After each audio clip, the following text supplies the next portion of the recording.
dans l'abîme.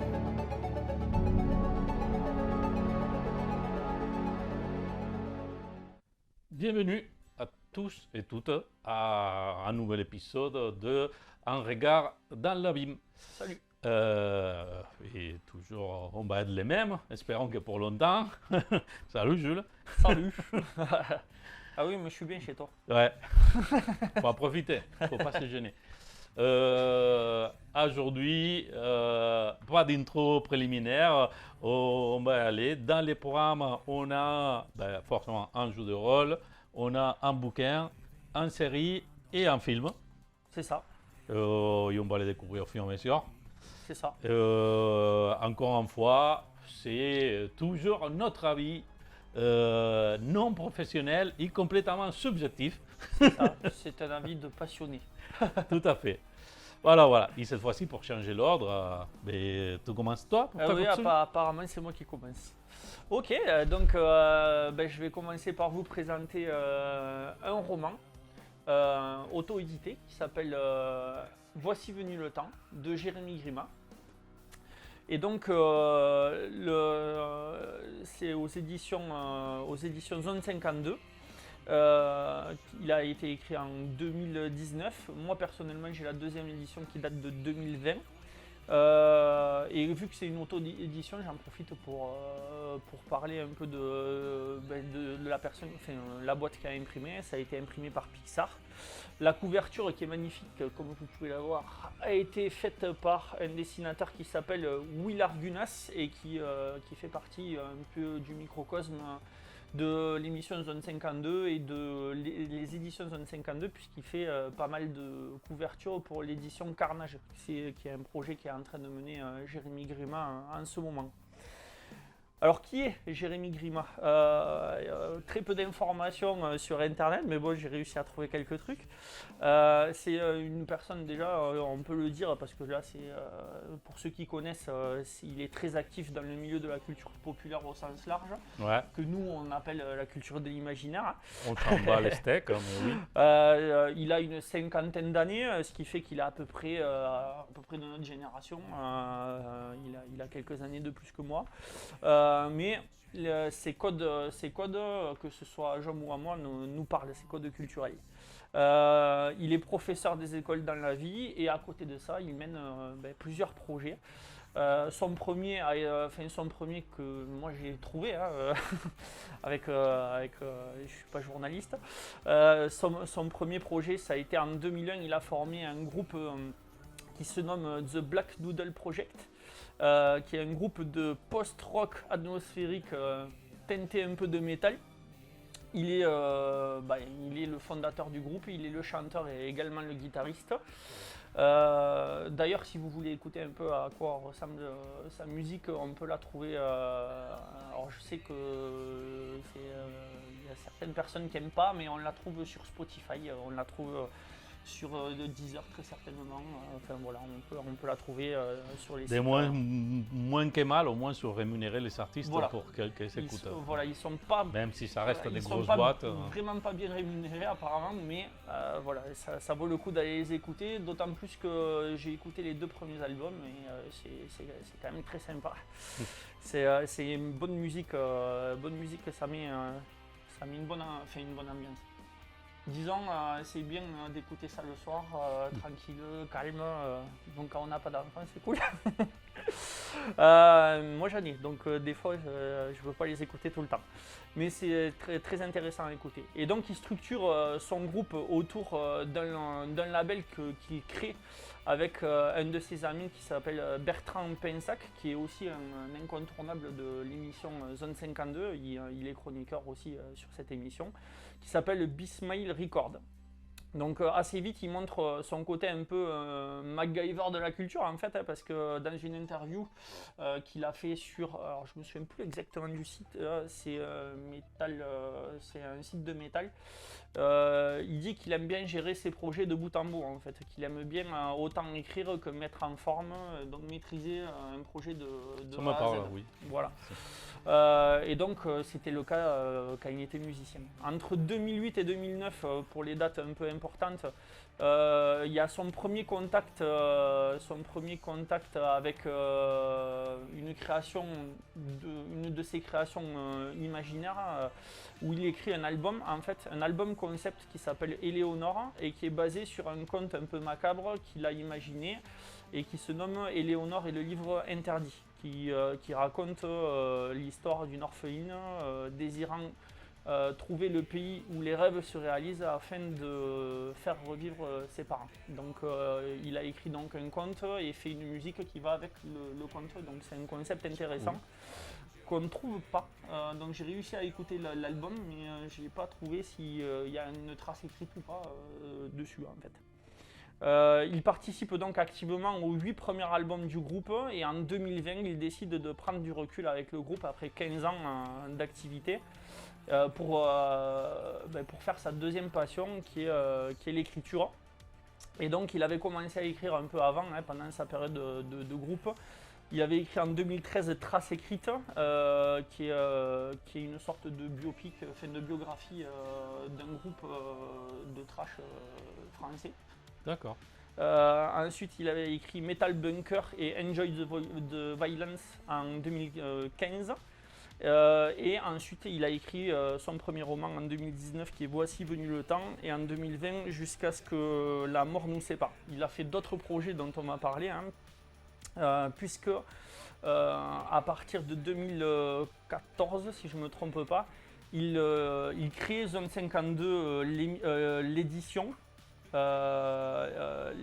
Les éditions Zone 52 pour s'auto-éditer en fait à partir de Metal Bunker. Parce que Traces écrites, ça a été édité par un éditeur qui s'appelle Camion Blanc. Donc, voilà. Déjà, il faut avoir des couilles. c'est ça. Il faut oser.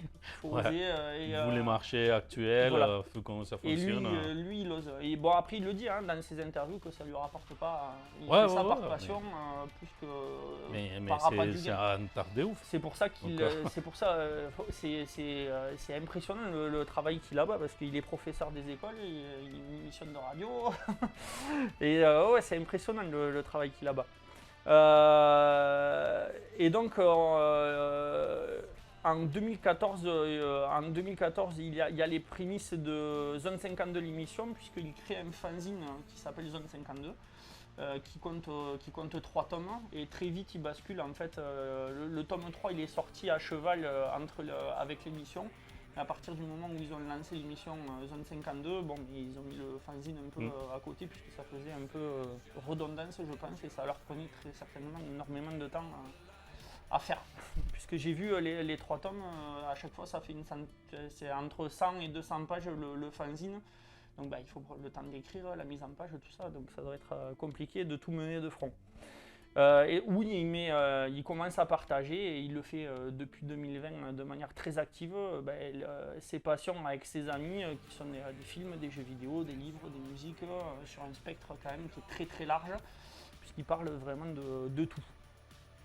Dans cette optique, et pour continuer son travail, donc en 2021, il crée son plus gros projet, c'est-à-dire qu'il a structuré un peu plus Zone 52, l'édition, la partie édition, pour mettre en place un gros projet pour une petite boîte d'autoproduction. Qui s'appelle la collection Carnage. Alors la collection Carnage, le but c'est de faire revivre un style littéraire un peu désuet, qui a bien marché dans les années 80 mais qui est un peu désuet de nos jours. C'est des romans un peu de niche, de genre. Le but c'est d'éditer des courts récits à caractère horrifique, gore, voire de temps en temps pornographique. Histoire de faire revivre la mais sans censure, quoi. C'est plutôt ça. En fait, c'est nous ce qu'on appelle en France les romans de gare. En fait. C'est les romans de gare dans les années 80. Il y avait beaucoup de collections comme ça qui un peu c'était teinté des films trash des années 70, 80. où il n'y avait pas trop de limites, ça partait un peu dans tous les sens. Et c'était un style quand même très intéressant. Ouais, c'est poussé, c'est un peu, bon, à la compréhension, c'est les histoires de la crypte et ce genre C'est ça, des c'est ça, histoires c'est un ça. peu horrifiques, poussées. Oui, voilà, il y avait des récits du style, ouais, voilà, ça pouvait aller des trucs qui ressemblaient à Freddy les Griffes de la Nuit, à des Ouais. trucs comment on dit, Des griffes de la nuit. le- C'est quoi cette traduction? ouais, des trucs de Dirty Je- Harry. Chaque fois, je suis poussé pour découvrir des titres Ah français. oui, les titres français sont magiques. Voilà. Donc ça pouvait être aussi des vigilants, putain, comment on appelle ça, Oui, je vois. À les- l'Espagne, il n'y a pas trop des parcours du style Dirty Harry en fait. Ouais. Les Oui, flics oui. ultra violents qui se vengent, enfin voilà, c'est roman de gare quoi. Mm. Mais de gare et de genre. Ouais. Voilà. Et donc voici venu le temps, c'est son tout premier roman qu'il a écrit et qui sonne les prémices justement de ce projet Carnage. Il a écrit 2 romans avant de lancer la collection Carnage et il a édité d'autres livres, notamment des livres de Michel Jovet qui fait partie aussi de Zone 50 de l'émission et d'une écrivaine qui revient régulièrement, que ce soit avant Ouais, ou mais dans dans la Carnage, collection il y a Carnage. quand même des auteurs pas Oui, mal, oui, des oui, niches. oui. Il y a Zaroff, il y a Fanny Lalande aussi, qui est une écrivaine que Jérémy Grima a édité. Il avait édité 2 ou 3 livres avant la collection Carnage, et elle a écrit pour la collection Carnage, j'ai vu aussi. Ben voilà, donc un univers quand même qui est très intéressant. Que nous raconte ce livre donc? C'est l'histoire en fait de 3 amis, de 3 ados qui vivent au début des années 90 dans la banlieue sud de Paris, pardon. Donc le héros qui s'appelle Nicolas. Ensuite il y a ses 2 meilleurs potes qui sont Guillaume et Fredo. Donc c'est 3 marginaux mis au banc de la société lycéenne et estudiantine, parce que dans les années 90, être geek, donc aimer les jeux vidéo, les jeux de rôle, les films d'horreur, Star Wars, etc. Et aimer le métal, donc Combo. ouais, voilà, qui était une musique à l'époque de niche et qui était encore beaucoup diabolisée dans les années, au début des années 90, c'était encore beaucoup diabolisé par la masse. Aucune idée. Avec la panoplie qui va avec en fait, c'est-à-dire qu'ils font rien pour s'intégrer à la masse. Ils ont les cheveux longs, ils sont habillés en noir aux couleurs de leur groupe préféré avec les t-shirts Iron Maiden, etc. Ils portent des Doc Martens. Moi j'ai revu une bonne partie de ma jeunesse, les jeans troués. Bon bref, en gros c'est 3 jeunes qui vivent un peu en autarcie entre eux quoi. Et leur quotidien est fait de brimades, de coups durs de la vie et de conneries qu'ils font vis-à-vis pour se venger de temps en temps.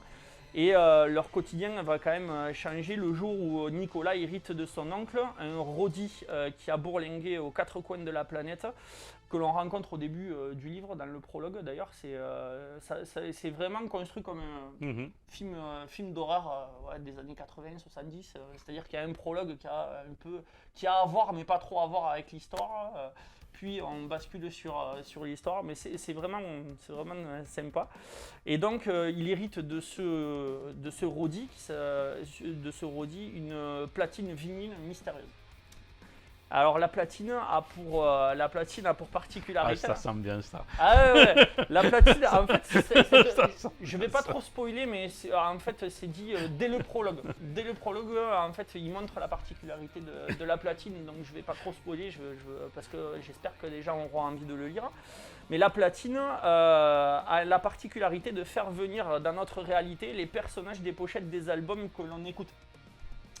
Et donc ces personnages, ces entités qui sortent dans la vraie vie ont un caractère qui est insufflé par le style du groupe et le style de musique qu'il a engendré en fait. Donc en gros, si on écoute, juste de l'imaginer. Si on écoute du Bach, on va avoir des trucs plutôt cool. Par contre, si on est fan de métal, il risque de se passer des choses, quoi. Et donc le premier album qui est des bons trucs. C'est ça. Et en fait, surtout sur les salons la pochette des salons 90. C'est ça. Et donc justement, le premier album qu'écoutent nos 3 compagnons là, c'est Killer de Iron Maiden.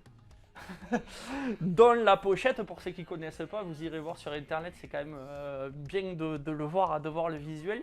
La pochette, c'est un personnage qui s'appelle Eddie the Killer, qui est d'ailleurs sur la pochette, je remontre le livre, hein, c'est le dessin de la couverture du bouquin. En train de manquer au respect à tous les fans d'Iron Maiden quand même. C'est ça.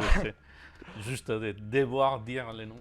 Ben oui, mais, je parle à tout le monde. Voilà. Et donc, Eddie the Killer, c'est pour vous situer, hein, c'est un mort-vivant aux cheveux longs armé d'une hache ou de diverses armes au fur et à mesure des. Au fur et à mesure des albums, Voilà, il a au fur et à évolué. mesure, donc, j'ai même vu une pochette d'album où il est en Évolué. samouraï Oui, mort-vivant. C'est aller va loin pas- à part main, je veux dire. oh, tout dit ça, ça veut dire que tu n'as pas écouté l'album. C'est Mon ça. Dieu, la honte à toi. Ah, j'ai commencé, je m'intéresse un peu à tout. Hein. J'ai écouté quand même l'album Honte The Killer à toi. qui défroye bien les oreilles quand même. Et donc, en même temps qu'ils écoutent cet Ouais. album, ils souhaitent énormément de mal à leur prof de sport qui les brime. Mm. Et donc, je vous laisse imaginer comment ça peut partir en vrille l'histoire. C'est-à-dire que là, je vous ai raconté vraiment le début. Putain, autant que joueur de rôle, juste que ça. Oui, J'ai décidé de fou ouais, mais c'est ça. pour écrire des scénarios. C'est ça. C'est tellement beau. Mais c'est vraiment génial parce que l'histoire, c'est ça part, ça met du temps à partir en fait. Ouais. Elle met du temps à partir l'histoire, mais quand on attaque le dernier tiers du roman, là c'est de l'action. Mais je vous en parlerai sur mon avis à la fin de la chronique.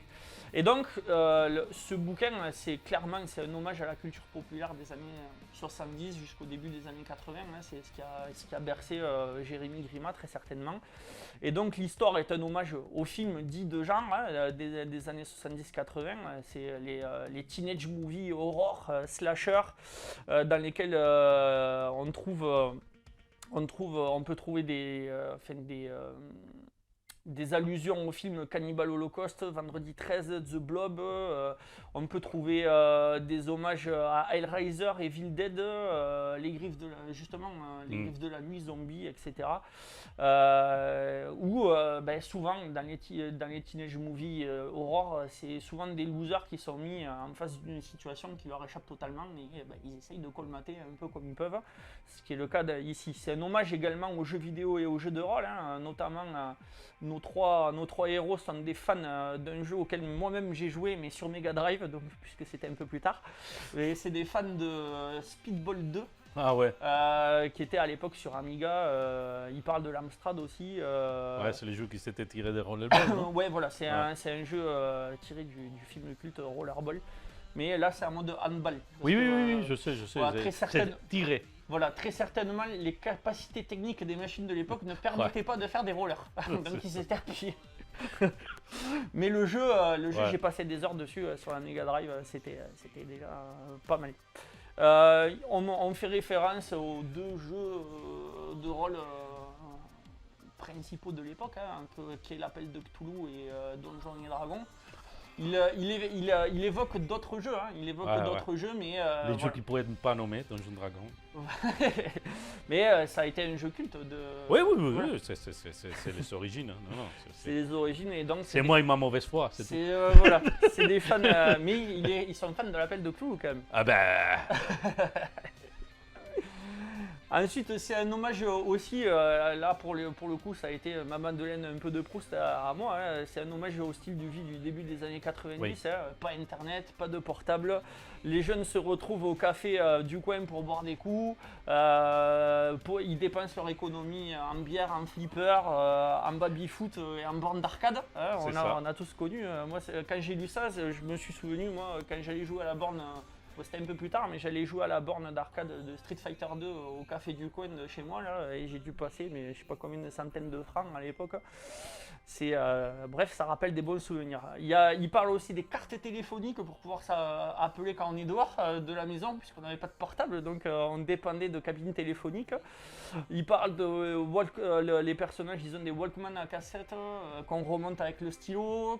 Il parle des enregistrements des compiles qu'on faisait à l'époque où on devait de calculer à quel moment on arrêtait, à quel moment on reprenait. Donc bref, c'est vraiment un hommage au lifestyle des années 90. Ah ouais. C'est un hommage aussi au métal, hein, forcément, puisque les trois personnages et leurs amis proches sont fans de métal. Donc on évoque Black Sabbath, on évoque Nazareth, Coven, Deep Purple, Iron Maiden, Judas Priest, Manowar, Sepultura et bien d'autres. Et tous peuvent faire à un moment donné une apparition ou pas dans le film d'ailleurs, enfin dans le livre. Il y a certaines pochettes que j'imagine de chaque groupe. Déjà, il y a de quoi faire. Il y a de quoi faire, exactement. Ouais. Mais bon. Et avec la présence également d'un personnage culte pour ceux qui ont connu les années 70 en France, qui donne d'ailleurs le titre au roman, Voici venu le temps. Toi, je pense pas que ça te parle, n'est-ce pas? Dis-moi. Pas Casimir, tu as connu? Ah oui, mais Casimir c'est lui les trucs à poil qui nous passait pour la nuit pour avoir couché, c'est ça? C'est le grand dinosaure qui fait du gloubi-boulga. Non. Non, pas du tout. Nous, on avait un Casimir, mais c'était sur la télévision espagnole. Il passait pile poil à 20h. C'était un monstre genre Famille Adams, tu sais. Non, là, c'était pas ça. Non, mais ça s'appelait comme ça, ça s'appelait Casimir. Ouais, d'accord. Mais c'était un monstre tout couvert des poils, qui juste il faisait une chansonnette assez rock hein, pour l'époque, pour aller dire allez, c'est l'heure d'aller dormir, les enfants. Alors, le Casimir français, pour le coup, il n'était pas du tout rock, hein, puisque c'était un grand dinosaure orange qui vit dans un lieu qui s'appelle l'île aux enfants. Alors là. Et donc, c'était l'émission, si je ne me trompe pas, du jeudi après-midi, puisque à l'époque en France, c'était pas le mercredi qu'on n'avait pas école. Là, on l'a pas eu. Nous, on l'a pas eu. Et du coup, il y a un moment où il y a Casimir qui est culte. Franchement, alors pour ceux qui connaissent Casimir, allez-y, prenez ce bouquin pour lire parce que c'est le personnage qui a le plus la classe du livre. Bon voilà. Et enfin, c'est un hommage au gore forcément, hein, puisque on parle de films d'horreur, mais forcément, quand ça dérape avec Eddie the Killer, on peut en déduire que ça dérape bien. Et donc la première scène où apparaît Eddie the Killer, c'est tellement... Elle est cliché, mais elle est tellement bien. C'est vraiment le cliché du premier meurtre des films d'horreur des années 80, où c'est le perso détestable au possible. C'est-à-dire que c'est un gars qui est raciste, qui parle mal à sa femme, qui passe son temps à péter, à roter. Ok, on est content qu'il meurt. Et à boire de la bière, voilà, c'est le gars, on est content. Mais quand il arrive, c'est ultra sanglant. C'est bien décrit dans les effusions de sang. On est en train de spoiler sa race, mais c'est pas grave. Et autres sécrétions. Mais voilà, à voir, je n'en dis pas plus. Ouais. Au niveau de mon avis sur ce bouquin, bon, mais vous pouvez vous en douter à la discussion qu'on est en train d'avoir avec Jom, hein, c'est un bouquin qui m'a quand même bien transporté, hein, et c'est pour les gens de notre génération, c'est comme je l'ai dit tout à l'heure, c'est vraiment une Madeleine de Proust, hein. Ça touche à la fibre nostalgique, hein, et en même temps on s'identifie très vite au personnage. Le livre est pas dénué de défauts, notamment dans son écrin, mais comme c'est une auto-édition, et c'est son premier roman, il y a forcément quelques petites coquilles et tout qui traînent de ci de là. Donc pour les puristes, ça peut peut-être gêner. Ceux qui connaissent un peu le monde de l'édition, voilà. Déjà les relectures ils sont longues, voilà, il faut payer. Ça, mais ça a été relu plusieurs fois et bon, c'est normal. Non, mais normalement la relecture, pour qu'elle soit bien faite, il ne faut pas que ce soit l'auteur qui la fasse. Non, Sinon, ça marche pas. Il a été aidé par sa femme, il a été aidé par des proches à lui qui l'ont aidé, par Fanny Lalande aussi d'ailleurs, qui l'a aidé à refaire des lectures. Ouais, mais normalement, l'idéal. Bon, c'est l'idéal dans un monde éditorial où tout peut te le permettre. C'est un relecteur guillemets professionnel qui vient à donner là, c'est de l'auto-édition. C'est là où je parle, que c'est quand même du mérite et donc on peut comprendre. Normalement, des bases, peu importe, que soit du comics, que soit du bouquin, que soit du jeu de rôle, tout ce que c'est haute édition, En règle générale, il faut être plus tolérant. Ah, quoi. voilà, c'est pour ça que. À moi, ils font les éditions collector de Lovecraft, les éditions Oui, mais il y collector a de des Dune, coquilles, etc. il y a des coquilles aussi là-dessus. Oui, mais là, j'ai mon pitié. Ah oui, ben oui, non. Là, parce Là, que, par contre, en c'est plus, abusé, quoi. Voilà. En C'est tout plus, payer un bouquin c'est- 50 balles, oui. ou même cher parce que c'est des éditions Et c'est des collector. professionnels. Et voilà. C'est leur travail. C'est-à-dire que. Je ne veux pas dire que c'est lui qui est cité, il y a des coquilles, hein, non, parce que je ne pense pas, mais c'était à titre Ça d'exemple. arrive. Ça, Oui, ça mais- arrive sur des gros bouquins Oui. d'auteurs très connus où on a des coquilles et effectivement c'est plus gênant quand c'est un livre de Gallimard ou un livre voilà, d'une maison d'édition connue. Tous ceux qui font 1 million de Mais bouquins, là, 1 million de voilà. ventes. Là, moi, je bref. préviens plus les puristes parce que honnêtement, bon, moi, je les ai remarqués forcément les coquilles parce que ça saute quand on est habitué à lire, ça saute un peu aux yeux. Mais c'est tellement fun que on passe vite outre. L'histoire, ouais, c'est un peu de répétition, hein. C'est vraiment, vraiment fun. Surtout quand l'histoire part en couille complet, hein, c'est vraiment génial. On est curieux de savoir jusqu'où ça peut aller, hein, d'accord. La première partie, c'est plutôt ouais, voilà, la nostalgie, le quotidien. Après, on a une deuxième partie où il y a les pérégrinations de Eddie et les trois comparses qui essayent un peu d'endiguer tout ça. Et après, la troisième partie, comme j'ai dit, c'est un feu d'artifice apocalyptique. En gros, ce bouquin, si on veut faire des références connues, c'est le Stranger Things un peu français, où Plutôt, ça me rappelle plutôt au dernier film qui sont faits de métal, des trois gamins. Ah, je ne sortirai pas les noms. Ouais, un film des. Film à Netflix, c'est pas grave. Bon après c'est toujours pour donner une référence connue. Et moi j'ai rajouté une référence parce que sur certains points ça m'a fait penser un peu au jour de la bête justement qu'on parlait la dernière fois, de Alex de la Iglesia. C'est-à-dire que voilà, c'est pareil, c'est l'histoire de joueurs, pareil, ça tourne autour du jeu de rôle, du métal.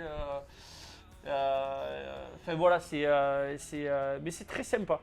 Et pour moi, donc, c'est vraiment à lire. Je conseille vivement de commander le livre sur le site de Zone 52 Éditions, hein, où le bouquin se vend à 9 €, plus 4 € de frais de port. Donc, c'est pas forcément donné, mais c'est de l'auto-édition. C'est quelqu'un c'est un passionné, et donc, il mérite d'avoir tous les sous pour lui qu'il peut attraper. Et surtout que normalement, quand tu vois ce prix-là, ce n'est pas forcément ça. Normalement, il faut penser que par exemple, les gros imprimeurs, c'est lui qui font certains tirages, ils impriment ailleurs. Soit en Chine, soit dans des autres pays. On fait des tirages, tous les faits sur des imprimeurs locaux.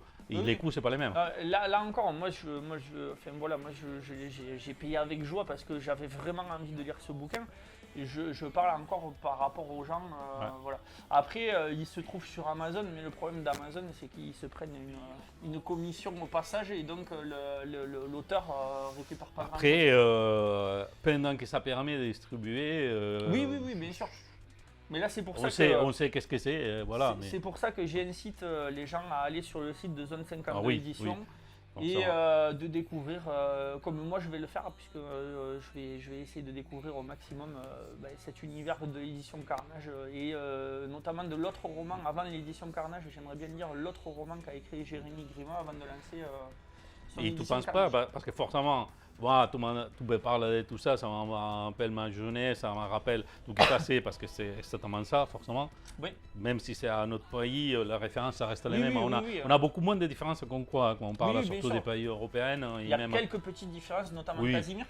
Non, mais à niveau de référence, parce que nous, on peut avoir l'équivalent, je veux dire. Mais à moi, personnellement, bien sûr, ça parle. Mais tu penses que des gens qui ne sont pas cette référence-là, ils peuvent avoir des choses à dire? Alors, si la personne est curieuse, oui, parce que ça a permis de découvrir justement. Mais en fait, en gros, est-ce que ça peut être fan sans les références? Oui. Ah oui, clairement. Après, voilà, si on ne connaît pas, il suffit à chaque fois qu'il parle d'un groupe ou d'un truc, il suffit d'aller voir sur Google. Voilà, il faut être un peu curieux. Mais oui, non, c'est fun. C'est fun. Et si on a en plus cette curiosité d'aller sur Google, sur Google ou sur Spotify pour écouter les musiques qu'ils écoutent, ben, ça va nous permettre d'étoffer, ça permet d'étoffer aussi sa culture générale et ça ne peut être que positif. Et au contraire, les jeunes, là, ils devraient lire ça parce que ben, ça donne bien le goût de la lecture en fait. Oui, oui, oui. Non, mais après, bon, à risque de rester boomer, hein, même, je m'embralle, il y a certaines différences que des fois, il y a des jeunes, je n'ai pas de souci. Quand je vois ma fille à cette référence, il n'y a aucun souci. Oui, bien sûr. Il a été grandi dans ce C'est bassin-là, donc des Bah, suites, il va les prendre. voilà, Mais comme je t'ai dit, si on connaît vraiment pas, il faut être curieux. Mais ouais, l'histoire en elle-même, elle est vraiment fun, quoi. Après, d'accord. c'est sûr que ben, quand on connaît le contexte, ben, on se Ouais, on délecte s'intègre. encore plus. Ouais, On se délecte encore plus. Mais là vraiment, même pour les jeunes générations qui connaissent pas, bah, c'est du petit beurre, comme on dit. ouais. Il faut y aller, quoi. Bah, écoute, il faut profiter des bons plaisirs. Ah, Hein. voilà, c'est Voilà. ça. Donc voilà, c'est un bouquin, c'est un roman de Gara, fun, et on passe un bon moment dessus. Vraiment. Voilà, moi Voilà, j'ai c'est terminé ça. ma chronique. Donc, qu'est-ce que je commence moi? Est-ce que je commence pour les films ou les jeux de rôle? Bon, on va commencer pour les jeux de rôle. Aujourd'hui, je vais parler d'un jeu qui n'est pas nouveau, il n'y a pas besoin parce que j'en parlerai pas forcément tout le temps. Oui, il est un jeu nouveau, mais il n'a pas sorti cette mois-ci, on va dire. D'accord. Je vais parler de Okimba. C'est un jeu qui est sorti en financement participatif en 2021, que je suis participé pour les pitchs. Encore une fois, il y a un revenant à ça, c'est l'auteur qui s'est débrouillé comme un champion.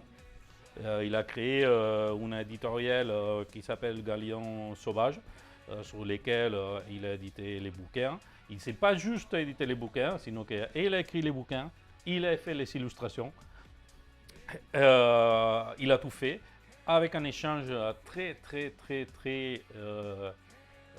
respectueux et digne d'interventionner avec tous ceux qui sont participés. Que ça arrive de plus en plus, encore une fois, dans les jeux de rôle, surtout sur des petits auteurs. Effectivement, c'est des auteurs qui normalement sont accessibles, qui l'échangent, etc. Oui. Mais je trouvais que sa démarche, c'était spécialement transparente auprès de tous les gens qui sont participés. Les jeux, il a un tout petit peu de retard sur la livraison. C'était bon, je m'en battais les couilles à complet parce qu'en plus c'était dit depuis le début, c'était pour la qualité, les transports. Moi, c'est Il y avait quelqu'un qui a- tellement transparent que même il y avait des petites vidéos, il t'annonçait qu'il choisissait tel ou tel distributeur pour l'amener parce qu'il avait fait même des tests pour envoyer les bouquins, quels c'est les livreurs qui les livraient plus proprement Ouais. et en état. Donc c'est surprenant, Ah, surprenant bah, et vraiment intéressant. Et ça, c'est l'auteur, il y a les pseudos, il s'est fait appeler partout Ticoc, je pense que des noms Xavier. D'accord. C'est un auteur français du coup? Si, si, si, c'est D'accord. français. Je pense que c'est originel de Don Tom, si je ne dis pas de conneries, désolé si je le dis. Mais vous, les contextes. Au Kimba, ça sonne Ouais. aussi. Ouais, mais justement, je vais, bon, je vais parler plusieurs choses dans les jeux. Je considère que l'effet de mentionner l'auteur et son effort et la qualité du rendu, c'est digne de n'importe quel éditeur bien plus Ah oui, poussé. oui, là je vois en Encore plus, une fois, il y a trois trucs en plus. ouais, non, il y en a plusieurs, hein, Il y en a parce plusieurs. qu'on avait vraiment des posters qui avaient été débloqués. Là, D'accord. j'ai des petits trucs que je vais vous montrer plus tard concernant les illustrations, parce que je ferai mention quand même. Les illustrations, j'ai regardé, Ouais. elles sont magnifiques. Justement, C'est lui qui décide. j'arriverai à ça. Mais ça me fait penser, c'est qu'en jeu, j'entendais les dernières vidéos qu'ils publiaient sur que les jeux à ces genres, après qu'ils ont fini les financements participatifs, dès qu'ils font des tournées, etc., les jeux se vendent de moins en moins, presque, ils ne se vendent rien. Parce qu'encore une fois, les marchés du jeu de rôle, Saturé. il est surbooké. Mm. il est à ce jour, je considère que depuis une dizaine qu'il a eu la remontée, vraiment la renaissance des jeux de rôle, on peut dire que ça arrivait il y a une dizaine d'années à peu près. Il part partout, des financements, des jeux nouveaux, etc. Plein de gens que je ne vais pas critiquer les efforts créatifs des gens, hein, c'est digne de tout, mais plein de gens, plein de fois on s'éparpille sur des choses un peu perdues à la place de qu'on pouvait faire vraiment des scénarios, des compléments. Bon, c'est un avis un peu critique par rapport au général, c'est difficile à critiquer dans le sens que, autant que joueur, toi en tant que quand tu crées un univers, tu as envie de le partager. Oui, bien sûr. Mais aussi, il y a un marché qui est limité. Il y a un marché que quand tu achètes un bouquin, ça c'est une réalité. L'effet s'en fait réel. Quand tu achètes un seul bouquin, comme ici, si tu as un peu de brouillard, je expliquerai après pourquoi, tu en as, tu peux jouer des années. Oui, bah oui, bien sûr. Tu peux jouer des années. Donc ça fait que certains éditoriaux ils tirent sur la corde, notamment tout ce qui est aux alentours de Medfan, Dungeons Dragons, les premiers qui tirent sur la corde, une stratégie de marketing. Que malheureusement, même si j'ai les boules contre ce type de stratégie, c'est ça qui fait vivre. Oui. Les éditeurs. Bon, après, il y a des autres choses qui sont plus compliquées derrière, des commissions payées, les illustrateurs, etc. Et on ne va pas rentrer maintenant sur les polémiques des IA, des illustrations IA, que c'est carrément honteux que quelqu'un utilise ça avant un jeu de rôle. Mais bref, il y a un cas que je pense précisément sur un financement que je ne vais même pas les nommer parce que honte à lui. Après, il y a beaucoup de financements qui partent en couille aussi. Hein, Oui, non, mais à un moment donné, franchement, dans les jeux de rôle, tout se finançait presque tout le temps. Oui. Juste que tu sais faire un peu de pub, etc. Ou avec des gens qui parlaient un peu de toi. À une époque, là, vraiment, on a depuis le début de cette année, ça commence vraiment à plonger. Cette histoire. Oui, là, on était dans une période de too much, quoi. Oui, mais pas que juste que du jour de rôle, il y a aussi la situation financière critique, la crise qui s'annonce, la perte des pouvoirs d'acquisition. Donc, tout le monde, c'est.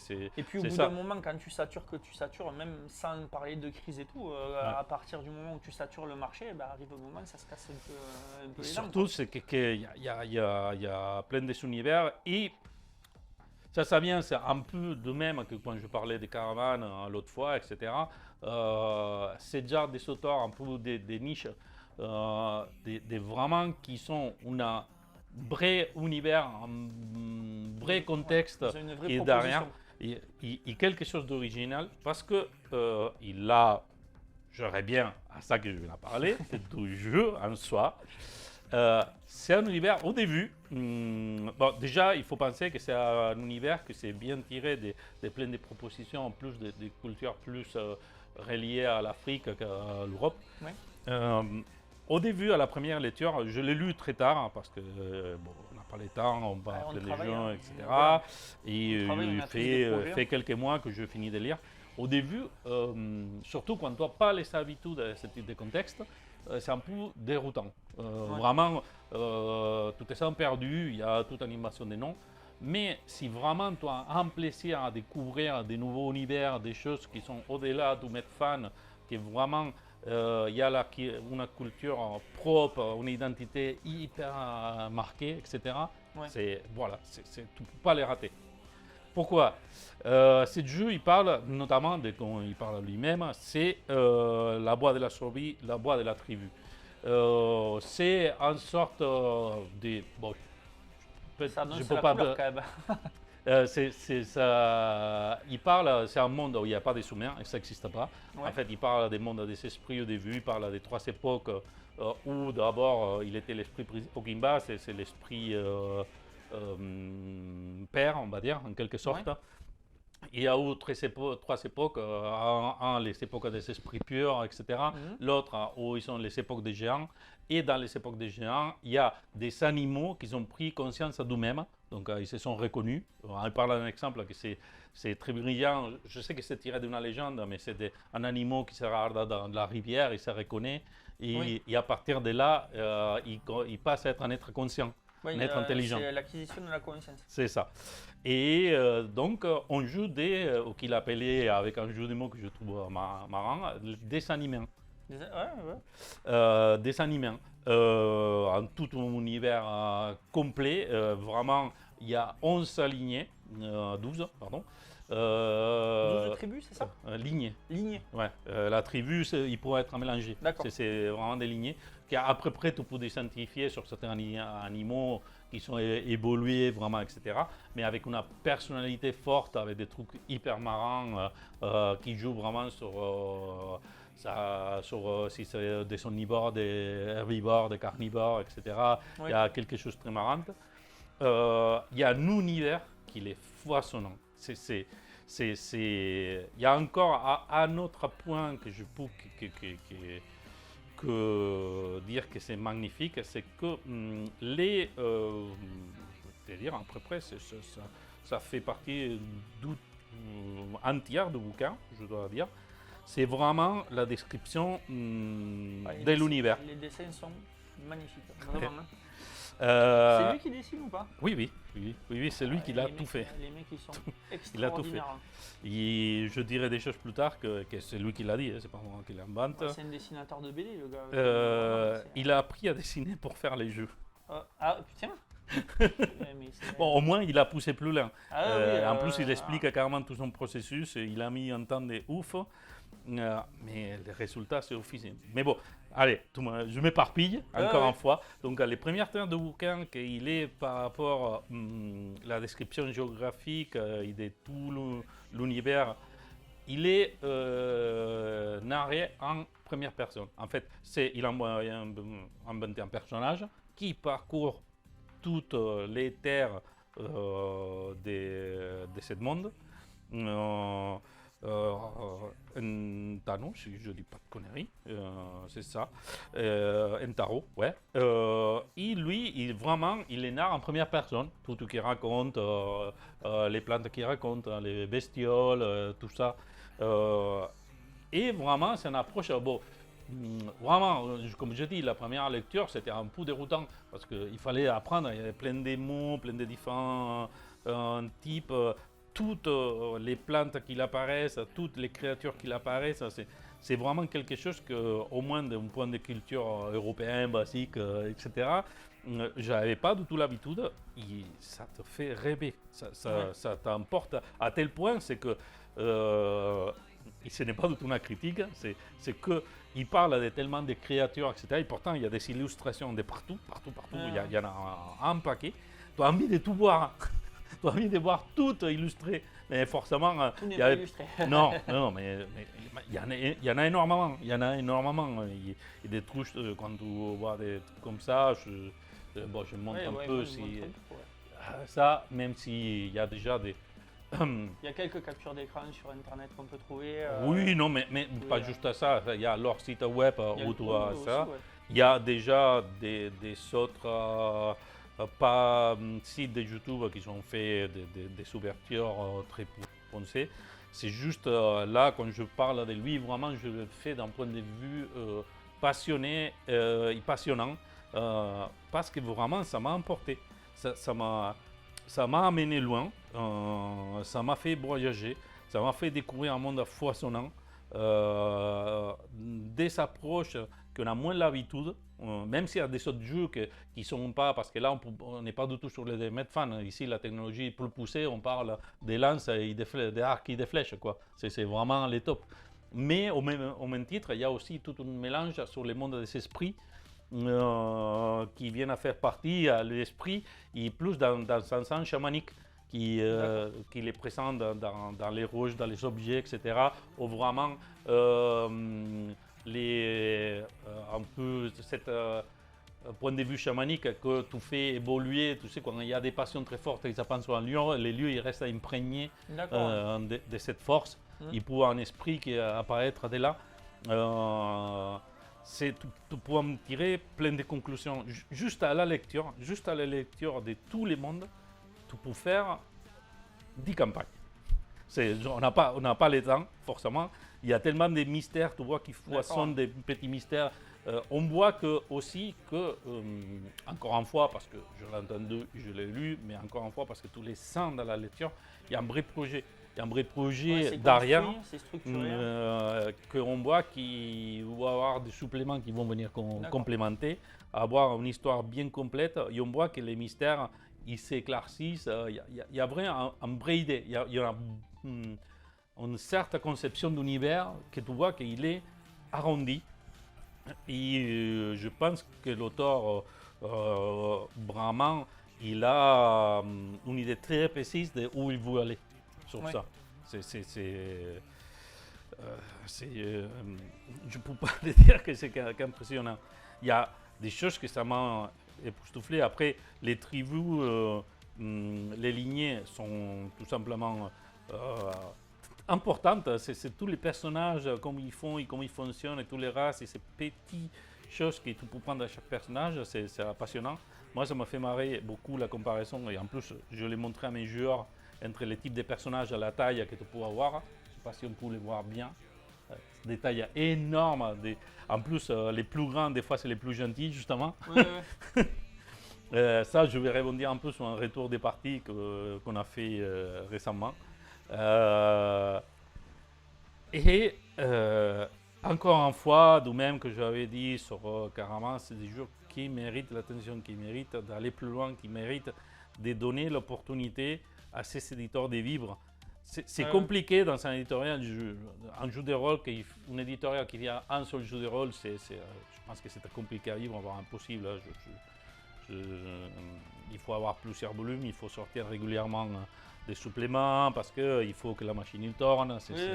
C'est malheureusement, à niveau économique, on parle comme ça, mais on voit qu'il y a un vrai esprit. C'est ça que ça m'attire.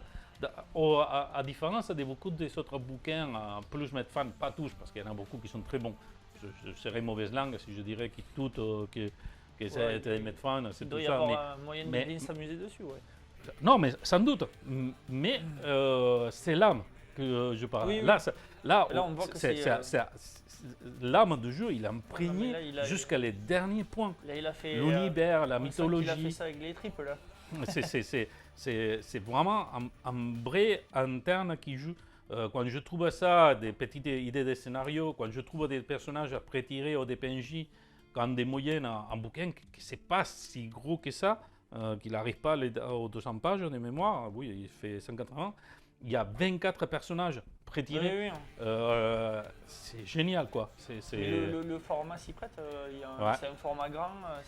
C'est même à la limite dommage que j'aurais apprécié d'autant des autres qui te font des bouquins de 500 pages, etc. Bon, après, on n'aurait été pas sur les mêmes domaines, mais ça sera presque apprécié. Il y a un petit scénar que je fais juste pour tester un peu le système des jeux, voir comment ça fonctionne. Encore une fois, moi en général sur les systèmes de jeux, je m'en fiche un peu parce que je cherche surtout un esprit narratif, mais comme tout rôliste qu'on a grandi sur une époque, je ne veux pas dire que je ne fais pas attention. Donc là, en l'occurrence, c'est un système de jauges, de 5 jauges, que tout dépense, que ça sert aussi des points de vie en fonction, et que tu l'utilises aussi pour les GDD. Et ça marche très bien.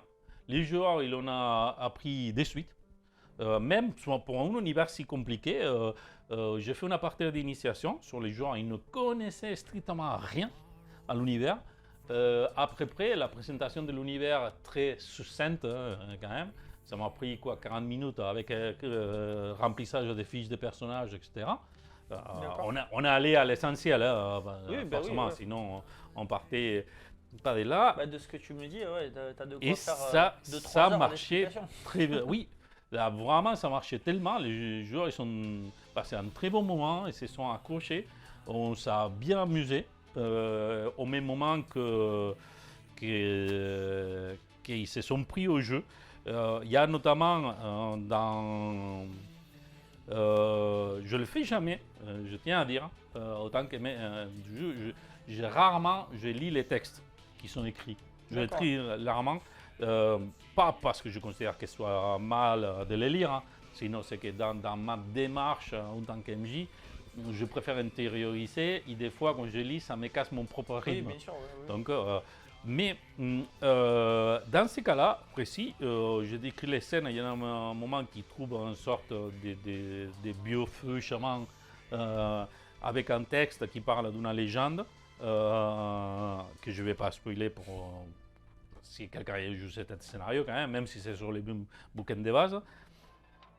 Et vraiment, je n'ai pas eu du tout mal à servir. C'était une scène tellement emboutante, tout le monde était un peu genre Alice dans les pays de Marseille, entre la fumée qui racontait tout l'espace. Ils s'étaient tous pris au jeu, à tel point que je suis convaincu que je vais proposer plus un one-shot dans l'association. Encore une fois, ça c'est l'avantage d'avoir une association de jeux de rôle, c'est qu'on peut présenter plein de choses sur... surtout que vous êtes à un certain nombre, non? Oui, là on a une cinquantaine dépassée. Voilà, il y a moyen de... Donc, mais encore une fois, on trouve les mêmes phénomènes. Hein. Il y a beaucoup quand on fait des parties de Donjons Dragons, il y a plein de gens qui s'inscrivent, et quand on présente ça, tu finis à avoir des inscriptions, mais ce sont des gens qui poussent un peu. Voilà. Mais voilà, je ne vais pas vouloir m'attarder non plus 30 ans. En tout cas, pour moi, c'est un très bon jeu qui mérite s'attarder, qui mérite pour ça qu'ils ne les savent pas et qu'ils ne l'ont pas vu. Je conseille fortement de l'acheter, même pour les lire, ça vaut la peine. De plus, c'est un jeu que je pense que même les joueurs, ils peuvent avoir les bouquins parce qu'il y a très peu de spoil en soi. Parce qu'en fait, là, de ce que tu as l'air de dire, tout le bouquin, c'est la présentation de l'univers. Et après, en grande partie, après il y a les lignées, mais les lignées, forcément, à force de jouer, tu vas les voir. Il y a un peu de la magie expliquée. Je ne pense pas qu'un joueur qui va lire ça, sauf si par exemple il y a un MJ qui va prendre des personnages d'ici, mais même pas quoi. Même les joueurs, les 90% des bouquins, ils vont pouvoir les lire. Et encore, il y a un dernier, je voulais garder déjà pour conclure, c'est les illustrations. Les illustrations, bon, encore une fois, les goûts, les couleurs, mais personnellement, ça m'a épaté. D'autant plus découvrir dans ces vidéos que Ticoc il a présenté, comme lui, il a appris à dessiner, ça a amélioré. Je ne sais pas si ça a appris, amélioré ou vraiment poussé. Il doit avoir une petite base quand même. Les illustrations qu'il fait. Peut-être, mais vraiment, c'est ouf. Ça t'attire. En plus, ça donne une personnalité tellement forte à l'univers que c'est génial. Il y a un petit, c'est pour ça que j'ai amené là. Déjà, pour moi, c'est un des écrans les plus beaux que j'ai vu. Il est magnifique. En plus, il est bien épais. Ouais. Oui, mais bon, là, ça reste en plus. Je ne sais pas, j'espère qu'on peut les voir. Cette illustration, c'est magnifique. Juste pour t'emporter les joueurs. En plus, comme j'aime, avec très peu de lettres, parce qu'il y a des gens qui ont les logos en gros, etc. Et que juste avec ça, tu as une idée de l'univers qui te montre tout à des zones désertiques, à des végétations très différentes, à des êtres, des animaux qui se baladent. Donc, c'est ces écrans qui t'introduisent dans l'univers d'entrée du jeu. Et ce petit artbook qui fait partie des contreparties qu'on a reçues lors du financement, justement montre, on peut pas tout montrer. je suis désolé pour ça qu'ils s'écoutent en podcast parce qu'ils ne verront pas les images. Mais bon, allez chercher. N'hésitez pas, Galion Sauvage, tapez sur Google, vous allez trouver. Il y a plein de choses. Il y a cette petite artbook où il montre son procès de création sur 5 images. Personnellement, je suis très mauvais dessinateur, très mauvais. Mais les procès de création, ça m'a toujours inspiré. Ça m'a toujours voir les étapes d'évolution, qu'on passe vraiment du croquis au vraiment, pas un croquis en français, ça s'appelle pas comme ça, des premiers traits que tu fais, ça c'est mon ces premières ébauches et comment il évolue, c'est ça, et comment il évolue, les peintures qu'il fait, les colorations, l'encre, autant que bon, je suis un fan des comics, donc cette procession j'adore. Mais tu vois, par exemple, ici, sur cette petite page, on voit clairement Ouais, le crayonné, l'évolution des dessins. Mais Ça, c'est un détail que c'est vraiment kiffant. Ouais. C'est pas habituel. Je vais pas dire, parce qu'il y en a des jeux, des jeux Oui, qui sont oui, très bien bien sûr. illustrés, qui te mettent en dessin artbook, mais vraiment des dessins artbook où Ouais, il qui y a montrent, l'évolution. sorte de making of. C'est ça. Là, vraiment, Ticoc, il explique vraiment ses ressentis, ses évolutions, qu'est-ce qu'il a corrigé, qu'est-ce qu'il a fait, pourquoi il est parti sur un côté, sur l'autre. Ouais. C'est important, c'est un tout petit. Hein, mais c'est vraiment, je trouvais, très intéressant. Alors après, pour avoir fait un peu de dessin, c'est pas de débutant, hein, vraiment. Hein. C'est incroyable. Là, je t'invite à voir les vidéos. C'est lui, il Ouais. est très transparent. En plus, sur les Facebook, sur la création de la nouvelle campagne qu'il est en train de faire, Caravane, que je prendrai sans doute, il montre l'évolution Oui, de oui. ses crayonnés, etc. Là, ça fait. C'est vraiment. C'est au mais- niveau mais- d'un dessinateur, d'un C'est un illustrateur peu les ou d'un concepts dessinateur artiste de BD. total. Mais pour faire ça, c'est un sacrifice de Ah oui, ouf. oui, quoi. oui. C'est pour ça c'est s'il est un parti de effort, zéro, c'est incroyable. Ouais. Non, mais pas juste ça, c'est-à-dire, nous-mêmes, j'ai beaucoup de respect aussi pour un auteur qui fait l'Empire des CRC, même s'il est un peu plus encadré, etc. Pareil, il fait ses illustrations, Oui, il fait les mais textes. c'est incroyable. Un ils ont une jeu que je imagination présenterai un jour à incroyable, l'Empire des CRC, c'est complément, je pense, je ne sais pas quand, mais présenterai. Donc voilà, je ne vais pas m'attarder plus là-dessus. Je conseille fortement à tous ceux que des fois ils vont découvrir des univers différents. Okimba, c'est votre jeu. Vous pouvez aller des jeux foncés.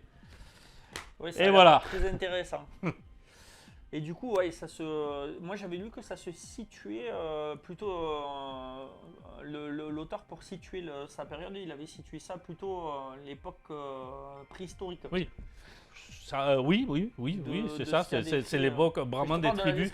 Oui, c'est carrément ça, oui, mais c'est pour ça que je te parle, que vraiment le niveau technologique, c'est les langues des arcs et des flèches, un peu pour ça, mais c'est, ce n'est pas parce qu'il y a quand on parle des jeux de rôle, il y a des jeux de rôle vraiment basés sur des périodes préhistoriques très précis. Là, c'est fantasy. Là, oui, fantasy c'est un aussi. truc vraiment fantastique. Il sort basé plutôt sur un concept des tribus. Il y a quand même un peu de technologie. D'accord. Il y a la rue, il y a des charrettes. Mais ça a l'air vraiment cool. Hein. C'est ça, C'est un jeu à faire. c'est ça. Pour ceux c'est qui ça, aiment, c'est c'est ça. un jeu à faire. Non, mais c'est curieux parce que quand tu fais plusieurs. Moi, j'essaie régulièrement de tester des nouveaux jeux dans la guilde ou chez moi. Régulièrement. J'essaie de tester pour les découvrir et pour voir. Après, Ça fait on partie a de les la temps qu'on a. curiosité, Oui, mais en tant que rôliste, et ça, ils me comprendront s'il y a des rôlistes qui me voient, c'est pas toujours évident parce que tu rentres dans une campagne, tu rentres dans un processus Oui, bien sûr, long. ça peut être long. Ouais. Et donc, à découvrir des petits jeux, c'est compliqué. C'est des fois compliqué. On lit beaucoup, mais là, c'est encore un autre paradoxe que ça arrive à ces jours, c'est qu'on arrive à avoir beaucoup de bouquins qu'on lit, mais qu'on ne joue jamais. Oui, Mais bah bon, oui. c'est paradoxal, c'est comme ça. Quand normalement, un jeu, c'est fait pour être joué. C'est ça. Mais bref.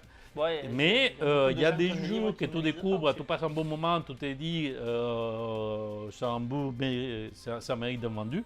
C'est un peu le ressenti que j'ai sur Caravan et que sûrement je ferai jouer.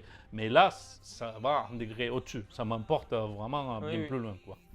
Mais bon, voilà, qu'on passe beaucoup de temps à faire. À faire. On va faire l'émission la plus longue et qu'on continue comme ça. Ouais, c'est ça, 3 heures. Du coup, tu as fini Vas-y. Allez, on va enchaîner, du coup on va essayer de gagner un peu plus de temps.